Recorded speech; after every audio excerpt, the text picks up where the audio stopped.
silence. Le silence de la paix pour vous évoquer le bruit de la guerre. Je n'ai pas le son pour vous traduire le vacarme, je n'ai que des mots pour vous remémorer le drame.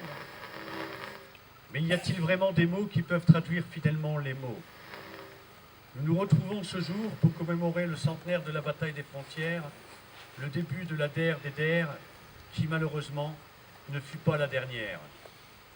580 habitants dans le village aujourd'hui, 800 soldats français tués dans la plaine hier. Difficile de s'imaginer ce que la guerre a réellement été. Nous l'avons certes lu dans les livres d'histoire, aux uniques lettres noires, où la paix malheureusement est écrite en minuscules. Moi qui pensais, en lisant le titre « Guerre » en majuscule, que nous ne pouvions pas écrire de gros mots dans les manuels. Oui, la guerre est une insulte à notre condition et elle est surtout le recul de la civilisation. Des livres sans rature, alors que la guerre elle-même est une erreur, voire même une horreur. Des livres incapables de tout nous livrer, mais seuls capables d'immortaliser ceux qui sont tombés. La guerre, 6 lettres alignées, qui pourtant font désordre dans notre histoire. Notre terre a été labourée par le fer, le feu et le sang pour cultiver notre paix et notre liberté. Des gamins jouent à des guerres virtuelles, dans une violence pourtant bien réelle, banalisée. Des vies multipliées par bonus, nos soldats n'en avaient qu'une. La guerre n'est pas un jeu, pas de vainqueurs, que des survivants.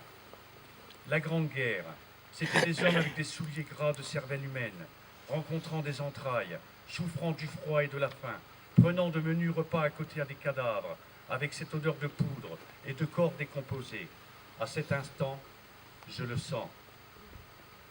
Imaginez l'homme qui, après avoir reçu des morceaux d'entrailles de son camarade dans la figure, est achevé à coups de crosse, après avoir entendu un autre hurler de douleur, en regardant son bras sectionné, alors que son copain de régiment se fait également massacrer à coups de baïonnette, enfoncé avec violence de multiples fois dans son thorax, une baïonnette tournée dans des va-et-vient incessants, dans des cris de souffrance atroces, mais surtout regardez la haine sur le visage de celui qui le transperce. À cet instant, j'ai mal. C'est vrai, certains en sont heureusement revenus. Pour leur apporter les soins nécessaires, ils ont été pris en charge médicalement. On leur plaçait 2 plaquettes de bois de 20 cm dans la bouche, auxquelles on accrochait des sacs de plus de 3 kg, alors suspendus à la mâchoire, afin de replacer la bouche dans la position originelle. À cet instant encore, j'ai mal. On leur a posé des prothèses pour les yeux, ou encore un faux nez suspendu par des lunettes, humiliant parfois les blessés qui préféraient porter un simple bandage, avant d'être appelés les gueules cassées. À cet instant, j'ai mal. On amputait, alors que la véritable anesthésie n'existait pas. On entendait les cris à travers les couloirs bondés de blessés qui eux-mêmes, transpirant de douleur, entendaient résonner dans tout leur corps le va-et-vient de la scie. À cet instant, j'ai mal. Mais il y a eu d'autres survivants qui ne souffraient que de tremblements incessants, ne pouvant plus se tenir debout, ou ceux qui souffraient de crises de terreur à l'évocation d'un fait ou à la vue d'un objet rappelant la vie au front, des hallucinations, la folie. Oui, la guerre les a rendus fous, certains ont été internés à vie. À cet instant, réfléchissons.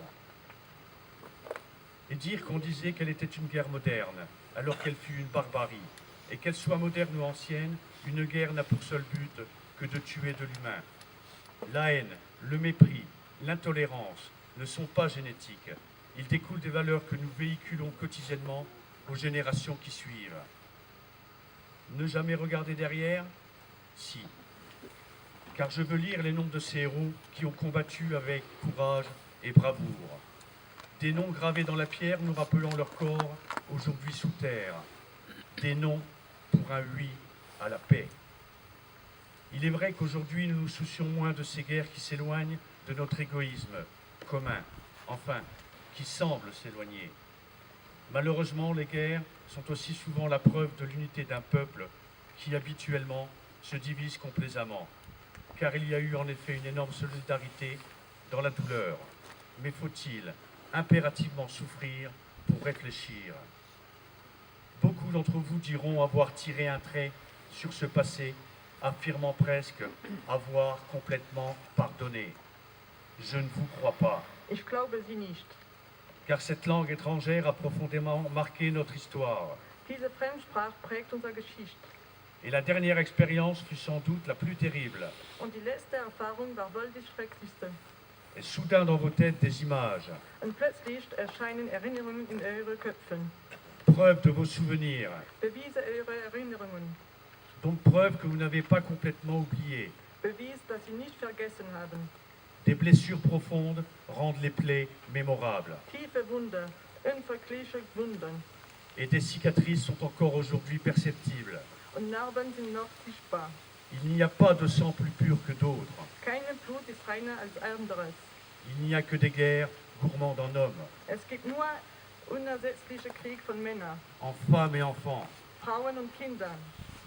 Si des frontières géographiques aujourd'hui ont disparu, Wenn geografische Grenzen heute verschwunden sind, des murs intérieurs encore demain doivent tomber. Innenwänden müssen morgen noch fallen. La guerre est un acte volontaire, Krieg ist ein freiwilliger Akt. la paix est un état d'esprit. Frieden ist ein Zustand des Geistes. On se vante toujours d'avoir gagné des guerres. Es verfügt über noch Kriege zu gewinnen. Pourrons-nous un jour se féliciter d'avoir gagné la paix? Werden wir einen Tag stolz darauf sein, Frieden gewonnen haben? Rendons aujourd'hui un légitime hommage Ehren wir heute aux soldats français et étrangers, französisch und ausländische Soldaten, aux victimes civiles et militaires, zivilen militärischen Opfern, sacrifiés pour notre liberté. geopfert für unsere Freiheit. La paix commence par un P, on ne sait jamais comment finit la guerre. Frieden beginnt mit einem F. Man weiß nie, wie der Krieg endet. Rêvons Trauen ensemble wir für d'une einen paix durable. dauerhaften Frieden.